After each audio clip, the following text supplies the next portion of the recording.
Good morning.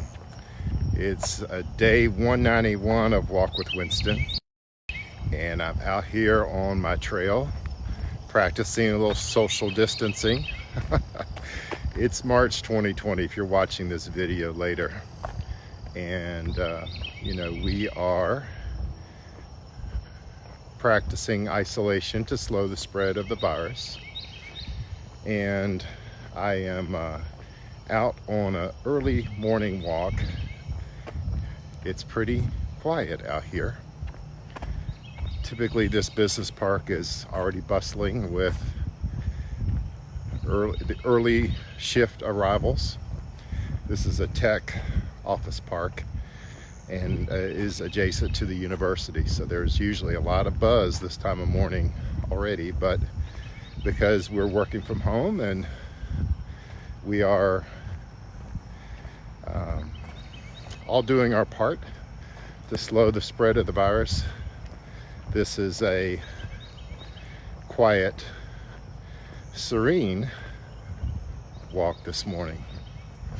So I hopped on here because I wanted to share a reflection that I had yesterday about the power of words and how two words can mean very different things to different people.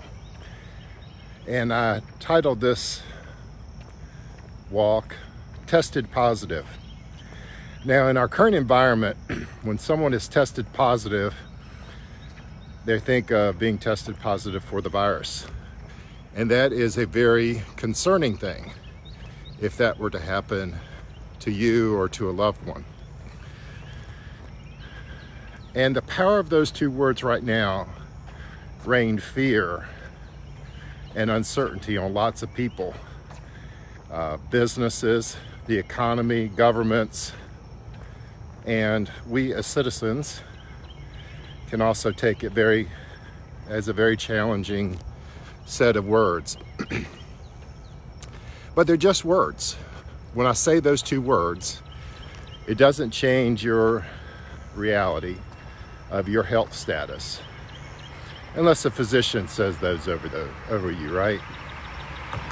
But during this time of uncertainty, this is also, if you go back far enough in history, this is also the time when leaders come to the fore, and people who can draw upon their faith and draw upon their belief in a brighter future. That doesn't mean that we're irresponsible or don't take precautions, but it does mean that our words and our beliefs and our thoughts are super important to us. And I've been thinking a lot lately, longer term. What do I want my legacy to be? How do I want to be remembered? How do I want to touch people's lives? And to get out of the day-to-day thoughts and think longer and longer terms. Now, this is a process. It's not something that happens overnight. We start with our immediate, and then we take longer and longer longer and longer views on what we're willing to look at and plan for. One of my mentors I absolutely love is Dan Sullivan. He's in his 70s, and just after he turned 70, he came out with his 25-year business plan. Think about long-term there. He started thinking about what kind of impact he could have over 25 years. And it was funny, a number of his contemporaries would say to him, "Hey, Dan, you got a successful business, you've had a wonderful life, why don't you start taking it easy and winding things down?" And his response, I'm paraphrasing, was something like, why would I leave when I'm at the peak of my capabilities, when I can really help people the most? And seasons like this are an opportunity for us to not be on the sidelines and to help people with our capabilities when they need us the most. So that was a real challenge for me in this season as well. But going back to the words tested positive, we are in a season of testing. There's no doubt about it. For many of us who've lived longer, we've had lots of seasons of testings, nothing quite like this. But if you go back far enough, you can see lots of people who've lived through seasons of testing that were as significant or maybe even more challenging than what we are going through right now. I think about my parents' generation. My dad lived through the Depression. People were literally standing in soup lines, lost everything. That's the same generation that went through World War II and had rationing of goods and services. And not just for a few weeks or a few months. In World War II, the impact on our society and economy was for years. So we're in a season of testing. And I bet if you look far enough in your life, you can see other seasons of testing that you've been through. I recounted 4 yesterday, 4 turning points of seasons of testing for me. You know, the only way I was going to go to college was to get a full football scholarship.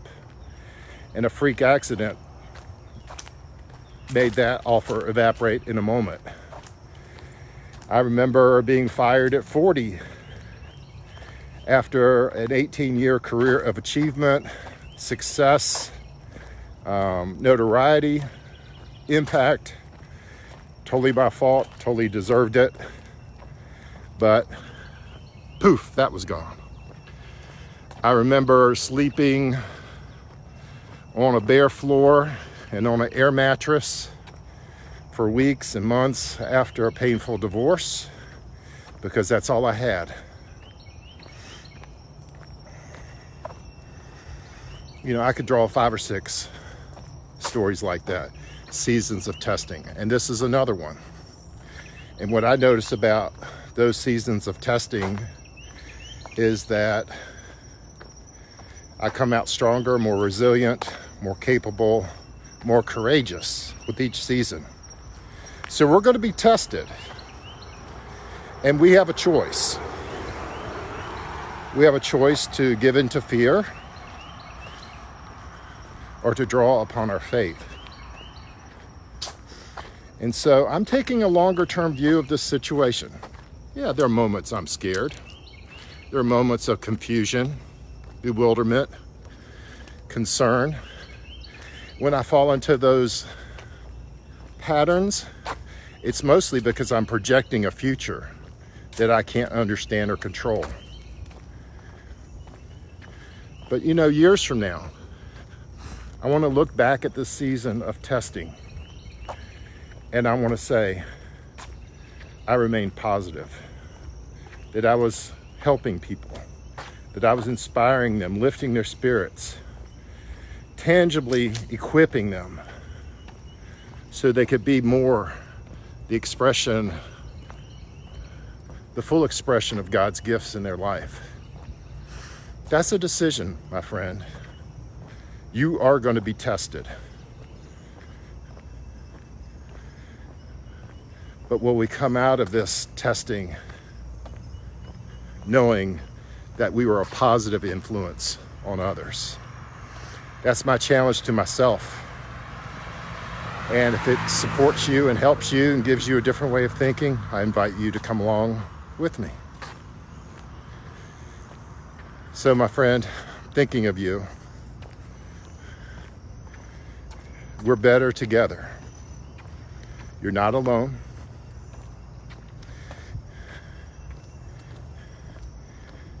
And in this season of testing, we're all going to be positive. With that, you guys have a great day. I'll talk to you again soon.